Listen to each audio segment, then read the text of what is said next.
ವೃತ್ತಿಪರ ಕೋರ್ಸ್ಗಳಿಗೆ ಕರ್ನಾಟಕ ಪರೀಕ್ಷಾ ಪ್ರಾಧಿಕಾರ ನಡೆಸಿದ ಸಾಮಾನ್ಯ ಪ್ರವೇಶ ಪರೀಕ್ಷೆಯ ಫಲಿತಾಂಶ ಇನ್ನೂ ಪ್ರಕಟವಾಗಲಿದೆ.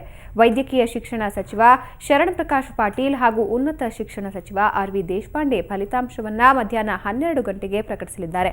ವೈದ್ಯಕೀಯ, ದಂತವೈದ್ಯಕೀಯ, ಇಂಜಿನಿಯರಿಂಗ್, ಆಯುರ್ವೇದ ಸೇರಿದಂತೆ ವಿವಿಧ ಕೋರ್ಸುಗಳಿಗೆ ಕಳೆದ ಮೇ 1 ಮತ್ತು 2 ರಂದು ಸಿಇಟಿ ನಡೆದಿತ್ತು. ಒಟ್ಟು 1,40,40,000 ವಿದ್ಯಾರ್ಥಿಗಳು ಸಿಇಟಿ ಬರೆದಿದ್ರು. ಬೆಂಗಳೂರಿನ 70 ಕೇಂದ್ರಗಳು ಸೇರಿದಂತೆ ರಾಜ್ಯದಾದ್ಯಂತ 314 ಕೇಂದ್ರಗಳಲ್ಲಿ ಪ್ರವೇಶ ಪರೀಕ್ಷೆ ನಡೆದಿತ್ತು. ಇದೇ ತಿಂಗಳ 30ರಿಂದಲೇ ಕೌನ್ಸೆಲಿಂಗ್ ಪ್ರಕ್ರಿಯೆಗಳು ಶುರುವಾಗಲಿವೆ.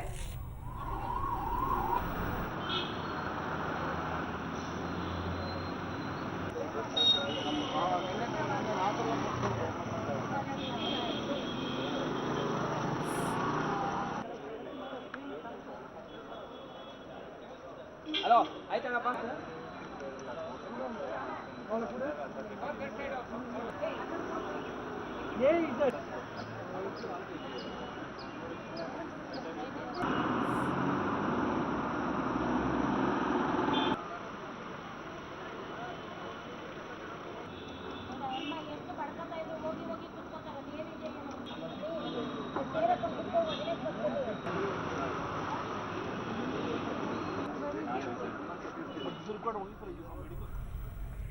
ಈ ಬಗ್ಗೆ ಇನ್ನಷ್ಟು ಮಾಹಿತಿಯನ್ನು ಪಡ್ಕೋಣ ನಮ್ಮ ಪ್ರತಿನಿಧಿ ಮಸೂದ್ ಅವರಿಂದ. ಮಸೂದ್, 1,40,000 ವಿದ್ಯಾರ್ಥಿಗಳ ಭವಿಷ್ಯ ಇವತ್ತು ಗೊತ್ತಾಗಲಿದೆ.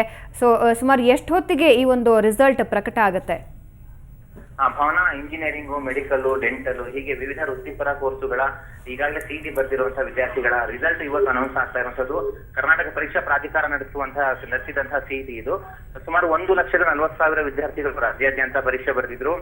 ಬೆಂಗಳೂರಿನಲ್ಲಿ ಸುಮಾರು 33,000 ವಿದ್ಯಾರ್ಥಿಗಳು ಪರೀಕ್ಷೆ ಬರೆದಿದ್ರು. ಒಟ್ಟು 314 ಕೇಂದ್ರಗಳಲ್ಲಿ ಪರೀಕ್ಷೆ ನಡೆದಿತ್ತು. ಇವತ್ತು ಆ ರಿಸಲ್ಟ್ ಬರುವಂತದ್ದು. ಈಗಾಗಲೇ PUC ರಿಸಲ್ಟ್ ಕೂಡ ಬಂದಿರುವಂತದ್ದು. ಹಾಗಾಗಿ ಅವರು ಕನಸಿಗೆ ಒಂದ್ ರೀತಿ ಅವ್ರ ಭವಿಷ್ಯಕ್ಕೆ ಇದು ಒಂದ್ ರೀತಿ ಮೆಟ್ಲ್ ಅಂತಾನೆ ಹೇಳ್ಬೋದು.